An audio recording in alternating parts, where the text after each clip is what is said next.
dhibka dadkeena Soomaaliyeed ugu badan ee intii hadda xogta raadinayay aan la kulmay waxa kamid ah isduminta qoyska iyo isku dirka lamaanaha. dhaqanka xun wiil baa Nairobi ka tabiya aan la yaabanahay wiilidadu isku diro garaacayn waay. dhaqan xumo dumista qoyska iyo isku dirka dadka halkana laga tabiya ma aqaan anigu mana arag, laakiin wiil aad u akhlaaq xun way, wiil fasaad iyo fitna aad u badan waday isaga iyo inta la midka ah way. waxyaabaha la yaabay waxaa ka mid ahaa hebel telefoon igu dir, hebla telefoon igu dir, waan isqabnaa ama xidhiidh baan leenahay, ii weydii inuu daacadii yahay iyo in kale. soo saas kama jirto inaan tijaabiyaan raba inuu dad kale igu garab wado iyo dad kale inay igu garab wadiyo in kale baa ka mid ah. wiilkaasi waa wiil aad u akhlaaq xun, fasaad iyo fitna aad u badanna dadka iyo qoyska iyo lamaanaha Soomaaliyeed ku haya. shaqo ka xun waa shaqadii shaytaanku qaban jiray waa. inta shaydaan shaqo loo qabto tuu shaydaan ugu jeclaayay abaal guda weeye, waa shayaatiinta waaweyn buu ka mid yahay. shaytaanku carshigiisa nabigu wuxuu sheegay sallam badda korkeeda uu yaallaa dadku kala diraa. qofkii lamaana iyo qoys isku soo diree soo kala caydhiya buu soo dhoweeyaayoo abaalgud siiyaa. marka wakiilada shayaatiinta waaweyn kuwaasaa ka mid a. dhibka ay hayaani inta dad isku dhacaya, in dad la isku dirayo, inta khiyaano laga sheekaynayo, inta namiimada.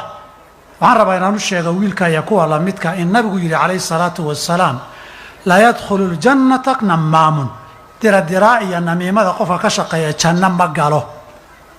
laa yadkhulu ljannata qattaatun, diradiraaga iyo dadka namiimada ka shaqaystaay waa ahlu naar, janno ma galaan. wiilkaasi ha ogaado iyo kuwa la midka. waxaanse la yaabay dadka safka ugu jira, dadka safka ugu jira. mid baa gabadh baa la yaaba waxay tiri 3 nin baan rabaa xiriir la leeyahay oo 3 raba inaan tijaabiyaan rabaa kii daacadiya oo iyaduba 3 hadda isku garab wado isaguna 3 inuu wada maxaa diiday iyadoo layman kala u shidane oo fiilooyin kala u daarane isaga way fiilooyin kala inagu daarta maxaa diiday. dadka marka la haasaawayo ama guur laga sheekaynayo gabadhana kun baa sahamisoo la hadasha, kow baana guursada.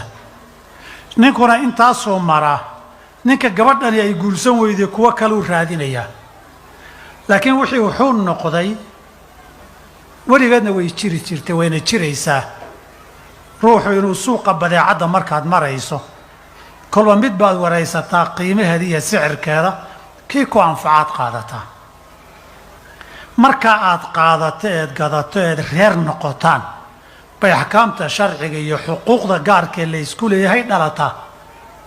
markan kale la isbaadaya biilka la kala qaadanayo ee bowi iyo baayada beenta la isu sheegay, taasi mar ay culimadu ka jawaabeeno xoolaha lagu kala qaato qayb badan waa xaaraan. laakiin waxaan rabaa inaad qodobkan namiimada ah waa inugu badan yahay.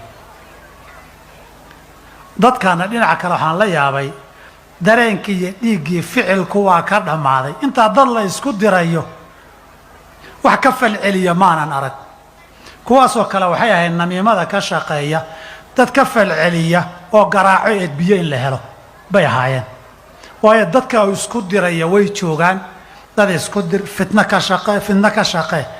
fitnada qofku wuxuu joojiyaa markuu isagu ku gubtay dam ku taabto. taasi waa tusaalaha koobaad ee aad bulshadeenna fasaadka baraha bulshada dadka uga wada ah. haddaan magaciisa aqaana hebel baan dhihi lahaa, laakiin haddii projector iyo jira sawirkiisaan soo dhigi lahaa. waana mudan yahay in beejajka la soo dhigo dadka fitnada ka shaqaynaya sawiradooda. waxaan la yaabaa dadku isagu fitnu ka shaqayn dadku isku diri war iska jira in la yiraahdana waxbaa la yeelay anaa wax la yidhi adu waxa dad wax yeelaysa ma ahayn. intaa fitna kama shaqaynin, intaa dad iskuma diraynin. dadka mufsidiinta dadka in looga digo waa mudan tahay. waa kow.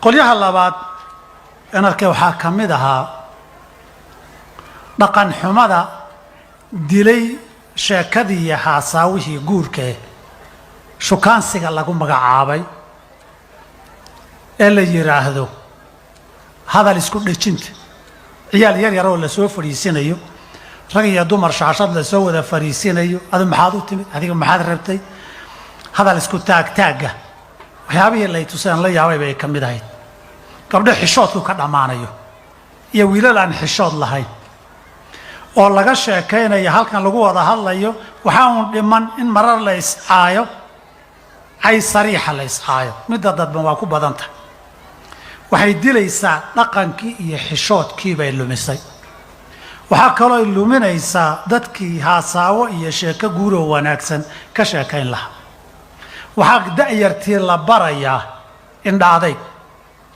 waxaa la barayaa hadalku xumayn waxaa la barayaa hadalka qofka cayda sarbeebta iyo dadban adi maxaad u timid maxaad u soo fadhiisatay maxaad rabtaa waxaasaad u eg tahay sidaasaa tahay waxyaabaha aadka uga socda ee dad dhaqan xumo wada ay wadaan wey iyaguna waa wakalaa u shaytaan qayb ka mida waa dadka waxaa ka shaqeeya wakiilada shaydaanka way